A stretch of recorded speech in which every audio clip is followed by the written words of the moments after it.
Hi, I'm Helen, and I'm one of the new instructors for the Human Diver. So today we'll continue the A to Z series on the human factors in diving. Today the letter is B. B for briefing. So what is a briefing? It is the information given to someone just before they do something.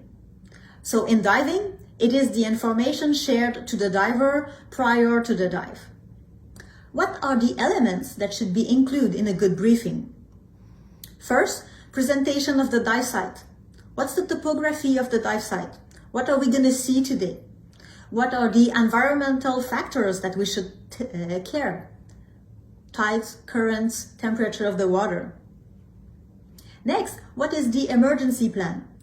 In case something bad happens, what are we going to do? How do we call EMS? How do we evacuate? If you are on a boat, how do you call back the divers? Then within your team, with your dive buddies, you need to determine what's going to be your goal for that dive. Is it a fun dive? Are you visiting a wreck? Are you going to take some pictures? You need to decide among your team how you're going to work. Who's going to be the leader? What's going to be your team formation? Who's going to do which task? Then you need to discuss the exposure parameters. How long and how deep are you going to go? Are you doing a recreational or a technical dive?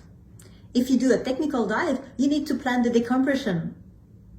Then the gas management needs to be discussed. What's the minimum gas? What's the turn pressure? And finally, what's the risk assessment? Are there any other potential dangers that you can foresee? And how are you going to manage them? A good briefing will bring all the divers on the same page. You will all plan the same dive. A good briefing will make the dive safer and more enjoyable.